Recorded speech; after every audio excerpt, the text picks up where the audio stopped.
श्रीमान् वेङ्कटनाथार्य कवितार्किककेसरी वेदान्ताचार्यवर्यो मे सन्निधत्तां सदा हृदि। श्रीतत्त्वमुक्ता कलापे षट्चत्वारिंशः श्लोकः जडद्रव्यसरे। अयं श्लोकः बौद्धानां पक्षे स्वीकृतस्य आकाशपदार्थस्य खण्डनरूपः। बौद्धाः आवरणाभावः आकाशः इति वदन्ति। ते हि आकाशस्य भावरूपत्वं न स्वीकुर्वन्ति। तन्मतमत्र खण्ड्यते। सद्रूपेणैव भानात् न भवति वर्णाभावमात्रं विहाय संसर्गाभावमात्रं न च भवति यतो नास्ति संसर्गिबोधः। अत्यन्ताभावनाशौ आजननिः अपि वा सत्सु तेष्वेव न स्युः। तादात्म्याभावसिद्धिः कथमपि न भवेत् तं तमर्थं विहाय इति। अत्र आकाशः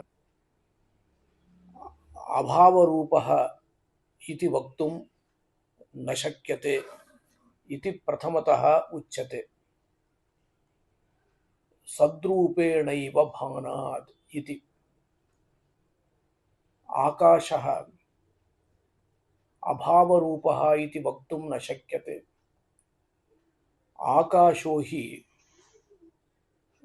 सद्रूपतया भाति। आकाशः सन् इत्येव भाति। अतः तस्य अभावरूपत्वं नास्ति। अत्र हि आकाशः अभावरूपश्चेत् तत्र प्रश्नः क्रियते। अभावः चतुर्विधः।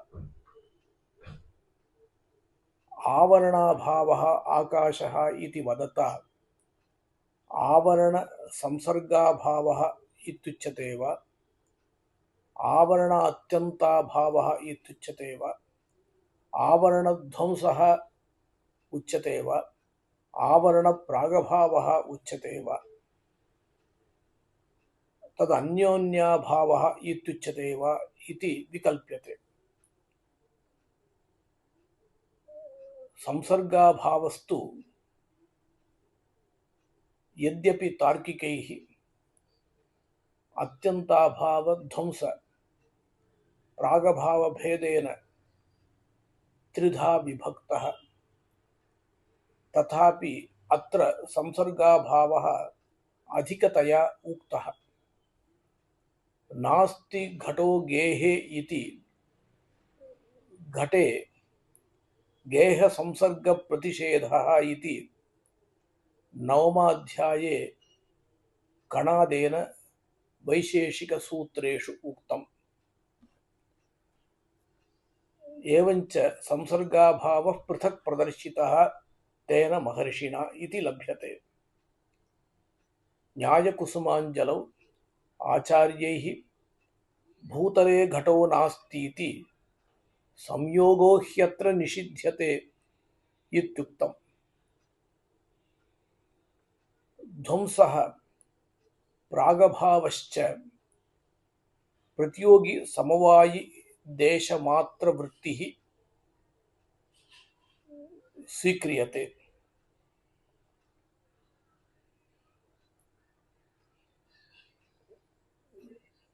गृहे घटो नास्तीत्यत्र यो भावः प्रतीयते सः गृहाधिकरणकतया प्रतीयते। अतः नायं घटध्वंसः घटप्रागभावो वा, नायम् अभावः घट अत्यन्ताभावः। गृहे कदाचित् घटस्य सत्वात्, नायं गृहे घटो नास्तीत्यभावः अन्योन्याभावरूपः। घटकालेऽपि घटभेदस्य गृहे सत्वात् गृहे घटो नास्तीति प्रतीत्यापत्तेः। अतः अयं संसर्गाभावः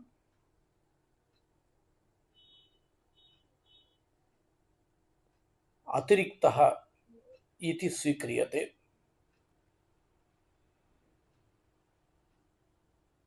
आकाशः यदि आवरणसंसर्गाभावः इत्युच्यते तदा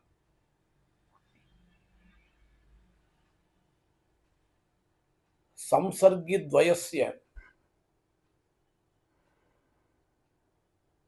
अभानात् संसर्गाभावः विषयः इति वक्तुं न शक्यते। यदि अधिकरणम् आवरणाभावस्य गृह्यते तर्हि तदेव आकाशपदार्थः स्यात् इत्युच्यते। आवरणाभावः तमः, आवरणाभावः आकाशः इति पक्षे तस्य अत्यन्ताभावरूपत्वं वक्तुं न शक्यते। त्रैकालिकः अभावः अत्यन्ताभावः। कदाचित्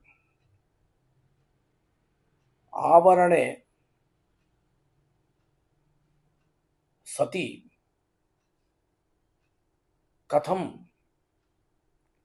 आवरणस्य त्रैकालिकः अभावः वक्तुं शक्यते। एवञ्च आवरणस्य अत्यन्ताभावः आकाशः इति पक्षोऽपि अयुक्तः। आवरणप्रागभावः आकाशः इत्यपि न युक्तम्। आजानानिः इति पदेन अनुत्पत्तिः उक्ता। अनुत्पत्तिश्च प्रागभाव एव। आवरणं हि स्थलान्तरे उत्पद्यते वर्तते च। तद्ध्वंसः प्रागभावश्च कथं वक्तुं शक्यते। एवञ्च प्रागभावः अत्यन्ताभावः ध्वंसश्च आवरणेषु सत्सु न वक्तुं शक्येरन् इति अत्र उक्तमस्ति। आवरणस्य अन्योन्याभावः आकाशः इति पक्षोऽपि न युक्तः। आवरण अन्योन्याभावो नाम एकस्मिन् आवरणे आवरणान्तर तादात्म्याभावधी विषयो वा अनावरणे आवरण अन्योन्याभावधी विषयो वा एकस्मिन् आवरणे आवरणान्तर तादात्म्याभावधीः इति उच्यते चेत् आवरणम् एकं विहाय आवरण अन्योन्याभावबुद्धिः वक्तुं न शक्यते। द्वितीयपक्षे अनावरणम् एकं पदार्थं विहाय आवरण तादात्म्याभावधीः वक्तुं न शक्यते। यदि च अनियोगिभूतम् आवरणं वा अनावरणं वा एकं वस्तु स्वीक्रियते तदेव भावात्मकं नभः भवितुमर्हति।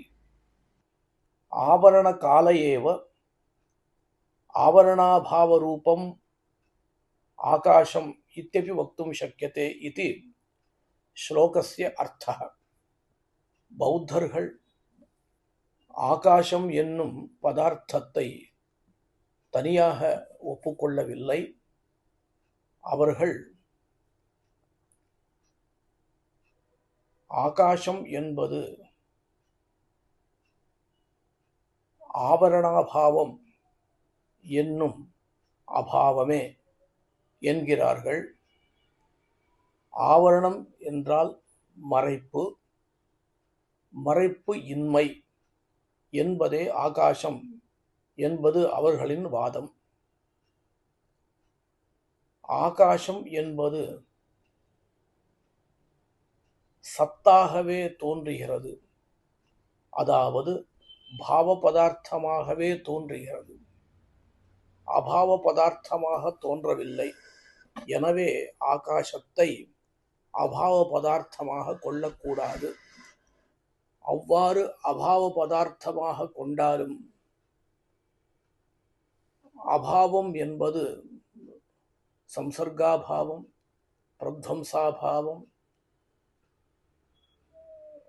பிராகபாவம், அத்தியந்தாபாவம், அந்யோன்யாபாவம் என்று 5 விதமாக ஆகும். அந்யோன்யாபாவத்தை தனியாக கொள்ளாமல் கூறினால் 4 அபாவங்களாக ஆகும். இங்கு பிராச்சீனர்களின் பட்சத்தில் சம்சர்காபாவம் என்று அத்தியந்தாபாவத்தையும் துவம்சத்தையும் பிராகபாவத்தையும் விட வேறாக ஒரு அபாவம் கொள்ளப்பட்டுள்ளது. இந்த அபாவங்களில் சம்சர்காபாவம் ஆகாசம் என்னும் பட்சம் தகாது. ஏனெனில் சம்சர்காபாவம் ஆவரணத்தினுடைய சம்சர்காபாவம் ஆகாசம் எனில் சம்சர்கியாயிருக்கிற வஸ்துக்களுக்கு அறிவு தேவை. வீட்டில் குடத்தின் சம்பந்தம் இல்லை எனில் என்று வீட்டில் குடத்தின் சம்பந்தம் இல்லை எனும் அறிவு வேண்டுமாயில் சம்பந்தப்பட்ட குடத்திற்கும் வீட்டிற்கும் அறிவு தேவை. இங்கு ஆவரணத்தின் சம்சர்காபாவம் ஆகாசம் எனில் சம்சர்கியான வஸ்துக்களுக்கு அறிவு தேவை. அவ்வறிவு இருக்கிறது எனில் அந்த சம்சர்கியான வஸ்துவையே ஆகாசம் என்று கூறலாமே. மேலும் அத்தியந்தாபாவம், அதாவது ஆவரணத்தின் அத்தியந்தாபாவம், ஆவரணத்தின் நாசம், ஆவரணத்தின் பிராகபாவம், இவைகளில் ஒன்று ஆகாசம் ஆகலாமே என்னும் பட்சமும் சரியல்ல. அப்பட்சத்தில்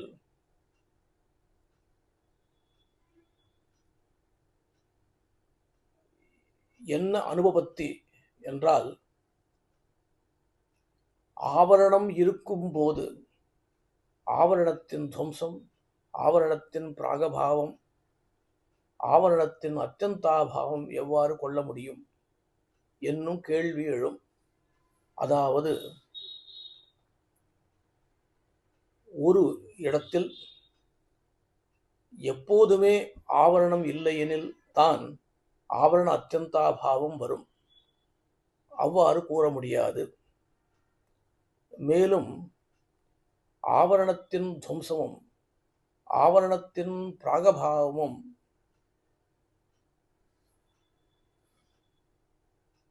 ஆவரணத்தின் சமவாய காரணத்தில் தான் ஏற்படும். அந்த சமவாய காரணத்தில் ஆவரணம் இருக்கும் போது அதில் ஆவரண துவம்சமும் ஆவரண பிராகபாவமும் இல்லை. மற்றும் உள்ள, அதாவது சமவாய காரணம் தவிர்த்து மற்றுள்ள இடங்களில் ஆவரண துவம்சத்தையோ ஆவரண பிராகபாவத்தையோ கூற முடியாது. இப்படி இருக்கும் பொழுது ஆவரண அபாவம் ஆகாசம் என்று கூறுவது தவறு. ஐந்தாவதாக, ஆவரண தாதாத்மியாபாவம் ஆகாசம் என்று கூறுவது தகாது. ஆவரண தாதாத்மியாபாவத்திற்கு அறிவு எங்கு வருகிறது? ஆவரணத்தில் வருகிறதா, அனாவரணத்தில் வருகிறதா என்னும் கேள்வி எழும். எதில் வந்தாலும் அந்த வஸ்துவையே ஆகாசம் என்று கொள்ளலாமே, எதற்கு ஆகாசத்தை ஆவரணாபாவம் என்று தனியாக கூற வேண்டும் என்று சுவாமி இந்த ஸ்லோகத்தில் அருளியுள்ளார். கவிதார்க்கிக சிம்ஹாய கல்யாண குணசாலினே ஸ்ரீமதே வெங்கடேஷாய வேதாந்த குரவே